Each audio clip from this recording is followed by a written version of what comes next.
साच कहूं जग मारण आवे, और झूठ कही ना जाइयो, और सच न पूरा पावते झूठों जगपति आइयो।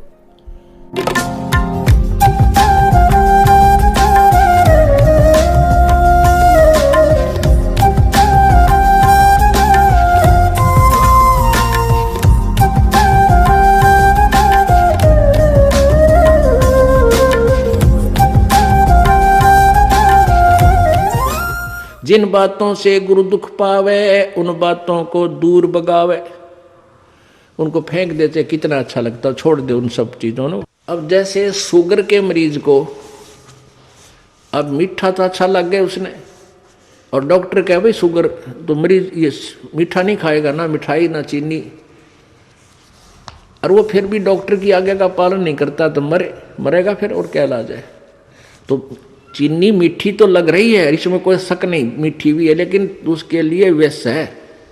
तो ऐसे ही भक्ति मार्ग में गुरु जी की आज्ञा का पालन ना करना विष के तुल्य है, आपकी भक्ति को नष्ट कर देता है। गुरु के सम्मुख वचन ना कहे, सो ससरैनी गैणी सुख ले। गुरु जी के सामने एंड बैंड नहीं बोला, क्योंकि गुरु जी के सामने जैसे भगवान के पास जाना होता है, ऐसे ही दृष्टिकोण से आना चाहिए।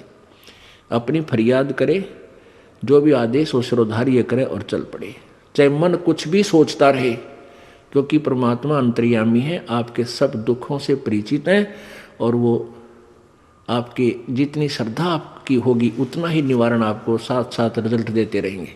तो आपने समर्पण और श्रद्धा बढ़ानी है, उसके बढ़ाने के लिए आपको यहाँ बुलाया जाता है, भक्ति कराई जाती है, दान पुण्य करवाया जाता है, सेवा करवाई जाती है, ताकि आपकी श्रद्धा जितनी बढ़ेगी उतना ही प्रभु आपके संकटों का निवारण समांतर करता रहेगा। अब जैसे आप यहाँ आए और आते ही आपको ठीक कर दिया, आप ना हो भूल गए भी यहाँ, क्योंकि हमने देखे झाड़े लवानी है, झाड़े लवाए लाया, हो गया, आराम हो गया, बस ये क्या वहाँ जाना नहीं भूल कर फिर। तो यहाँ आते भी आपको सुख दिया जा सकता है, लेकिन ये परमात्मा चाहते हैं कि ये बच्चा आते कुछ तो रहा तो अवश्य देगा, ताकि आपका विश्वास बने। और आप पर आज कलयुग में आगे हो इतने पाप है, गिनती नहीं। एक सुख थोड़ा बहुत मालिक अपनी तरफ से अवश्य देता आपको, फिर 100 संकट और हैं अभी तो आपके ऊपर बैलेंस, वो भी निवारण करवाने हैं। तो फिर आपको बुलाया जाता है कि आप महीने में एक बार अवश्य आइए। आपको बुलाने का क्या तात्पर्य है कि यहाँ आने से आपको बहुत पुण्य मिलता है, आपको बहुत भक्ति लाभ होता है। आप बच्चे हो, आपको मालूम नहीं, ये दास डॉक्टर है जो भी आपको कैसे कैसे आपके अंदर शक्ति प्रवेश करवानी है, प्रभु की पुण्य कैसे प्रवेश करवाने हैं, फिर ये ज्ञान आपके हृदय में पहुंचाना है। और जिस दिन आपकी श्रद्धा पूरी हो जाएगी, आप सपने में भी दुखी नहीं होगे, ये सत्कर मान लेना।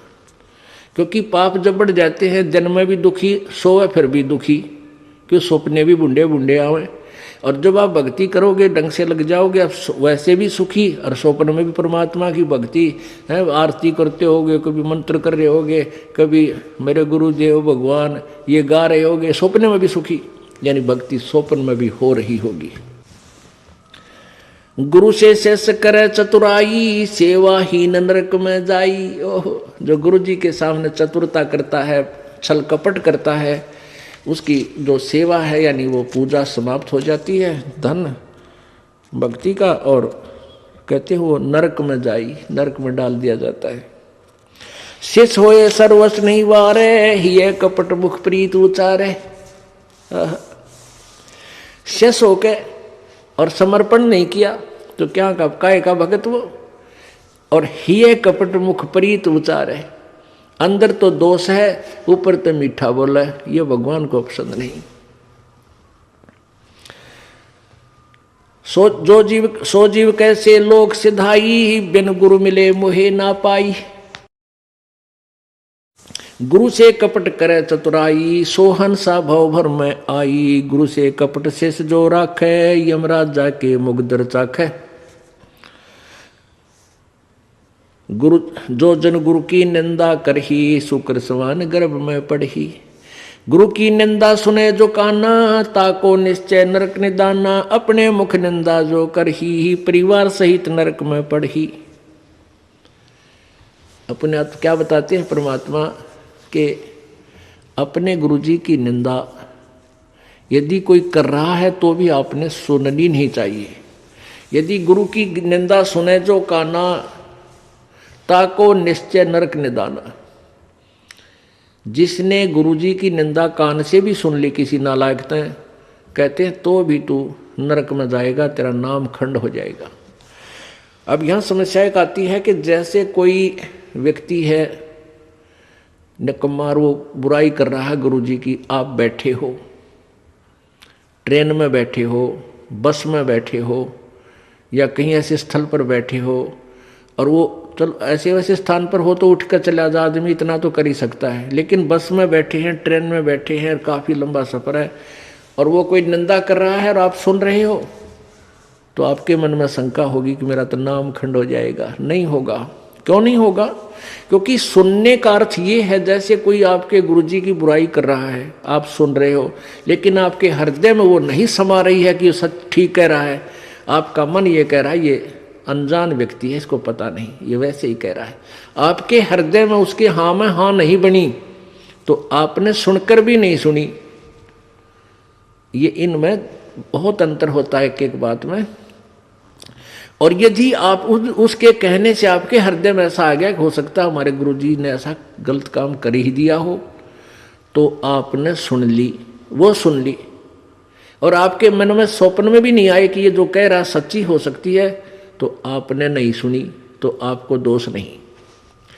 गुरु की निंदा सुने जो काना, ताको निश्चय नरक निदाना। अपने मुख निंदा जो करही, परिवार सहित नरक में पड़ही। गुरु को तजय भजय जो आना, ताक पशुआ को फोकट ज्ञाना। ओए होए, अपने गुरु को छोड़कर और दूसरे में आस्था बनाता है। अब जैसे आप किसी भी कोई भी आपको इस भक्ति मार्ग का ये ज्ञान दास से सुनकर आपको कोई सुना रहा है भक्त, और आपकी श्रद्धा उस भक्त में हो जाती है, वो हो ही तो बहुत अच्छा है, बहुत प्यारा है, और उससे के चरण छूने लग जाए और उसी के ऊपर आसक्त हो गए, तो आपका गुरुजी से नाम खंड हो गया। इस दृष्टिकोण से परमात्मा कहते हैं गुरु को तजय भजय जो आना, ता पशुआ को फोकट ज्ञाना। उस पशु ने को कोई ज्ञान नहीं है, वो भक्त नहीं है। जो अपने गुरु को छोड़कर दूसरे में ठीक श्रद्धा बनाता है, उसमें आसक्त होता है, उसी को पूजा शुरू कर देता है। अब पुण्यात्माओं, एक एक पॉइंट पर बहुत गहराई सोचना है। अब कोई भक्त ज्ञान सुना रहा है, बहुत अच्छी बात है, उसके द्वारा सुने ज्ञान पर अमल करे और उससे कहे भाई मुझे भी गुरुदेव के पास ले चलो, मेरा कल्याण करा दो। और आपने नाम ले रखा है और फिर कोई चर्चा चलती है, ऐसी कोई बात नहीं, फिर भी सुनो। और कोई पुराना भक्त है वो अच्छी अच्छी बातें बताएगा तो बहुत अच्छी बात है, गदगद हो जाओ कि मेरे गुरुजी ने कितना अच्छा ज्ञान दिया हुआ इस बच्चे को, भाई को, बहन को, और ये सब गुरुजी का ही दिया हुआ ज्ञान है, इसका नहीं है। तो उसमें आपको एज ए भाई यानी गुरु भाई गुरु बहन तो आपकी श्रद्धा हो सकती है, लेकिन अन्य दृष्टिकोण से, क्योंकि हम फिर उस पर इतना आसक्त हो जाते हैं, उसको फिर प्रणाम करने लग जाते हैं, बड़ा अच्छा भगत है, तो ऐसे ये बीमारी हमारे भगत समाज में पड़ी रही और इसका लाभ ये काल उठा गया।